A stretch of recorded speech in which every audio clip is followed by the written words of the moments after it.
صاحب القصة اللي هنتكلم عنها النهاردة هو شاب وسيم. لو شفته ما تصدقش ان ده سفاح، واسمه ممكن ما تكونش سمعت عنه قبل كده، بس اللي ما تعرفوش ان ده كان اكبر سفاح في تاريخ اسكندرية كلها بعد راية وسكينة، عشان كده اتسمى وقتها سفاح كرموز. فتعالوا معايا نتعرف على قصة سفاح كرموز، بس يا ريت ما تروحش مني في اي حتة عشان نكمل قصتنا، وزي كل مرة هنقول على الله حكايتنا.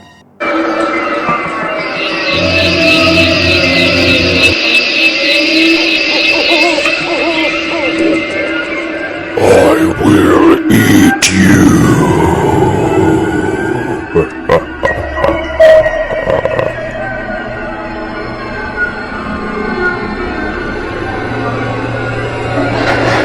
السلام عليكم اعزائي المتابعين والمشاهدين في كل مكان.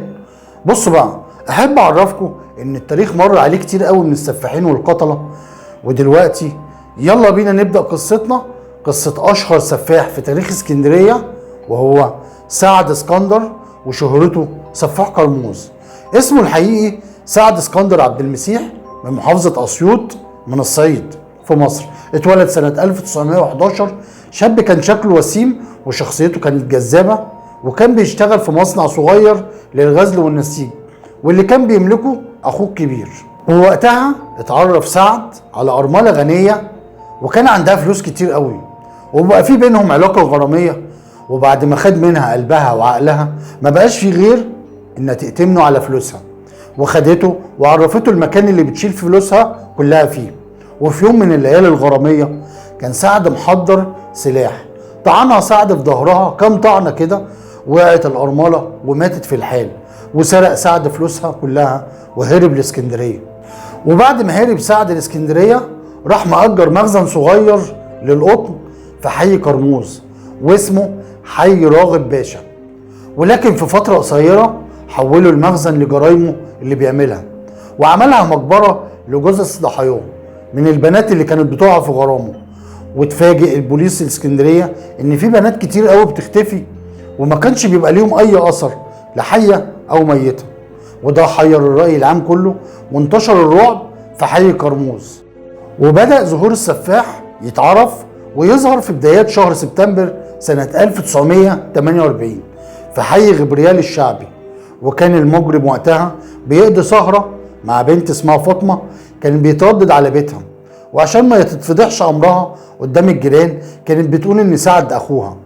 وفي مرة من المرات عرف سعد من فاطمة ان البيت اللي جنبها بتسكن فيه واحدة ست اسمها بامبا، وهي ست عجوزة عندها حوالي 90 سنة وبتسكن لوحدها، وحالتها المادية مرتاحة قوي.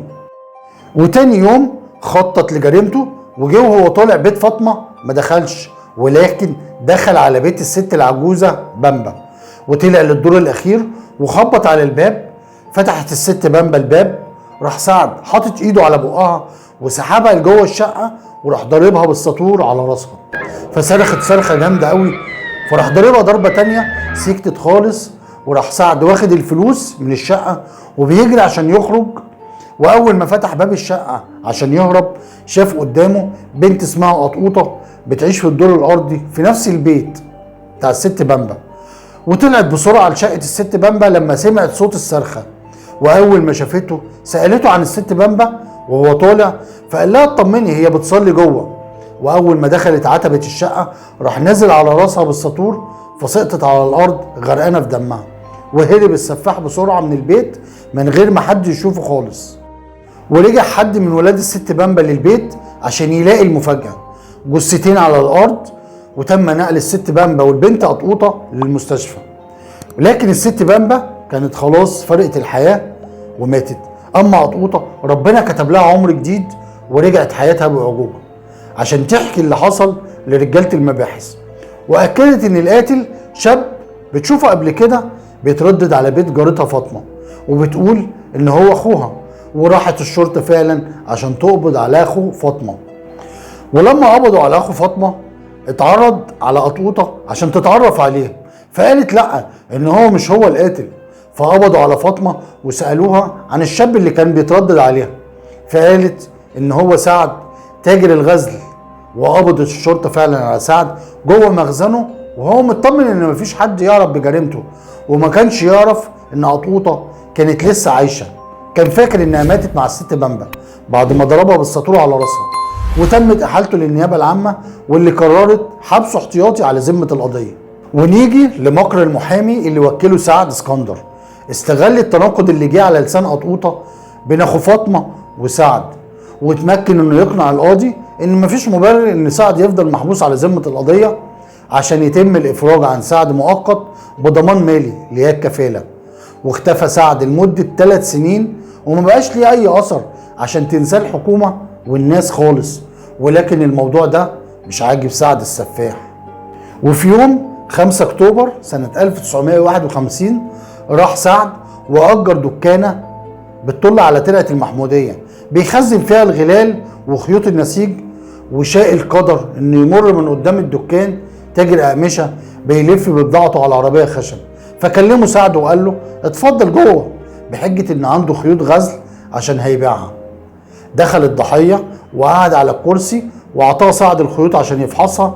ولما الراجل انحنى براسه عشان يفحص الخيوط نزل عليه سعد بساطوره التقيل على رقبته. من شده الضربه اتفصلت الراس عن الجسم واتدحرجت على الارض بعيد عنه، وقام سعد ودفنه في ارض الدكانه نفسها.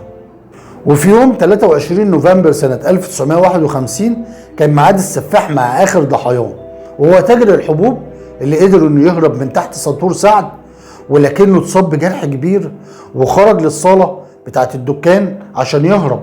وجري السفاح وراه وهجم عليه، ولكن حد من العمال شاف اللي حصل وهو راقد فوق بضاعه عاليه فوق عربيه نقل كانت بتعدي بالصدفه قدام الدكانه في الوقت ده. وراح العامل وبلغ الشرطه اللي راحوا بسرعه للمكان ولقوا الضحيه خلاص اتوفى غرقان في دمه واختفى السفاح. وبدات الشرطه تدور جوه الدكانه، ولما دورت الشرطه اكتشفوا حفره غريبه في الارض شبه المقبره، وحفرت الشرطه عشان يلاقوا جثث متعفنه ومجموعه عظم بني ادمين. ومن الوقت ده طلعت الصحافه على سعد اسكندر لقب سفاح قرموز، واحتل جميع العناوين في الصحف والمجلات، ونسيت الناس السياسه والفن والرياضه، وما بقاش على لسانهم حاجه غير سعد اسكندر اللي ملأ قلوبهم بالرعب. ولما بدأت التحريات عرفوا ان السفاح استولى على مبلغ 600 جنيه من جيب القتيل تاجر الحبوب. لكن السؤال المهم عند رجاله المباحث مين هيكون صاحب الجثه والعظم اللي لقوه مدفونه في ارض الدكانه؟ ودلت التحريات بعد كده ان الجثه لتاجر الاقمشه اللي بيلف بالقماش واسمه وزيري فام مرقص، اللي بلغت عيلته عن اختفائه.